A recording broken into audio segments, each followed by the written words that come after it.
Assalamualaikum warahmatullahi wabarakatuh. Perkenalkan, nama saya Latifah Nurdiana, NIM 182200041. Pada kesempatan kali ini saya akan sedikit mereview tentang materi pertama dalam mata kuliah Hukum Perusahaan. Yang pertama di sini adalah perusahaan. Di Indonesia, perusahaan telah diatur oleh Undang-Undang Nomor 3 Tahun 1982. Nah, di dalam perusahaan memiliki beberapa unsur. Yang pertama, perusahaan tersebut harus beroperasi secara terus-menerus. Kemudian, perusahaan harus dilakukan secara terang-terangan dan harus mengikuti aturan yang berlaku. Kemudian, dalam perusahaan harus memiliki kualitas, yang mana semua orang yang ada di dalam perusahaan tersebut memiliki kualitas yang dibutuhkan. Kemudian, perusahaan tersebut memiliki suatu tujuan, yaitu untuk memperoleh keuntungan ataupun laba. Selanjutnya, di sini ada hukum perusahaan. Hukum perusahaan adalah hukum yang mengatur semua tentang perusahaan. Seperti aturan-aturan perusahaan, gimana sih berdirinya perusahaan, ataupun tentang permasalahan-permasalahan yang ada di perusahaan, seperti kepailitan dan gimana pembubaran perusahaan tersebut. Kemudian ada bentuk-bentuk usaha di Indonesia, yang mana ada bentuk usaha perseorangan, bentuk usaha kelompok, berbadan hukum dan tidak berbadan hukum. Di sini ada yang berbadan hukum dan tidak berbadan hukum. Contoh dari berbadan hukum adalah PT. Nah, yang berbadan hukum yaitu memiliki gimana yang berbadan hukum, semua tanggung jawab sepenuhnya dikembalikan kepada perusahaan tersebut. Jadi bila mana terjadi suatu kepailitan atau kebangkrutan, yang menjadi tanggung jawab sepenuhnya adalah pihak PT. Jadi semua harta yang dimiliki oleh orang yang di dalam PT tidak bisa disangkut pautkan untuk menutupi kerugian dari PT atau untuk menutupi hutang PT tersebut. Selanjutnya yaitu ada yang tidak berbadan hukum. Nah, contoh dari yang tidak berbadan hukum ini adalah ada CV maupun firma. Nah, yang tidak berbadan hukum itu sejatinya semua tanggung jawab sepenuhnya dikembalikan kepada orang-orang yang berada di perusahaan tersebut. Nah, kali ini seperti jika perusahaan terjadi kepailitan atau kebangkrutan, maka yang menjadi tanggung jawab sepenuhnya adalah orang-orang yang berada di perusahaan.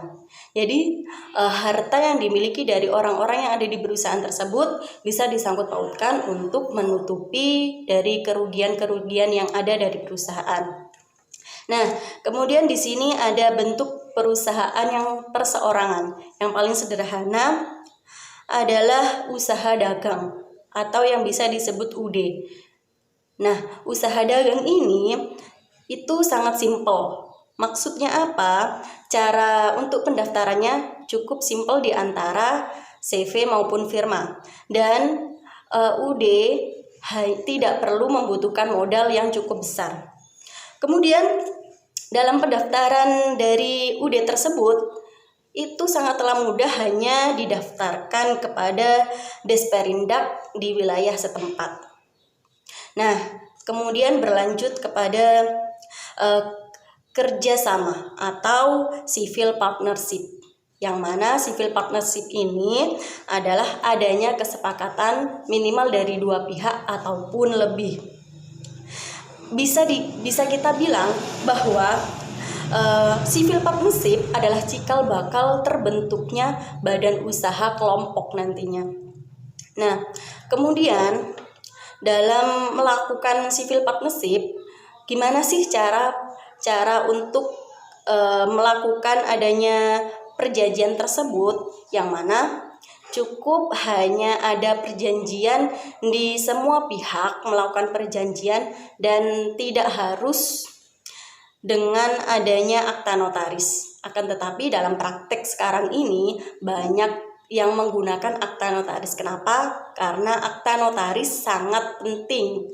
Karena apa? Karena kedudukan akta notaris sangat kuat di hadapan hukum. Nah, kemudian ada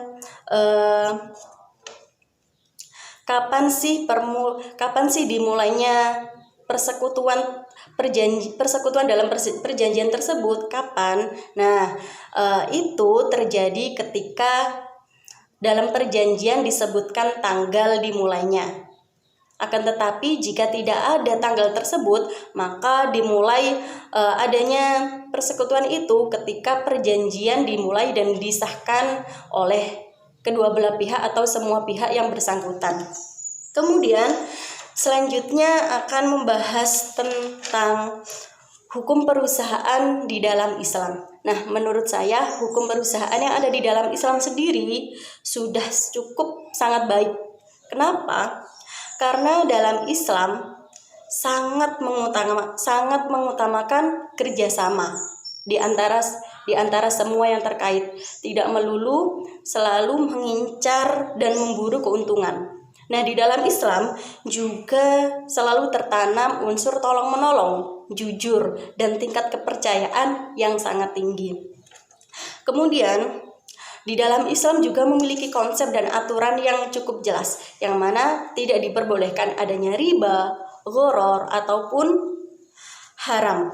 Nah, seperti adanya mudharabah, musyarakah, ijarah, dan lain sebagainya. Pembagian keuntungan di dalam Islam juga cukup jelas.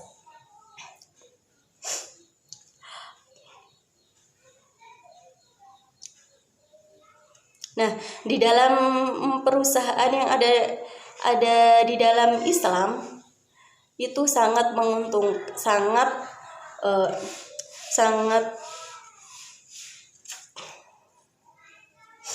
melihat dari sisi religi. Gitu. Cukup sekian dari review saya. Wassalamualaikum warahmatullahi wabarakatuh.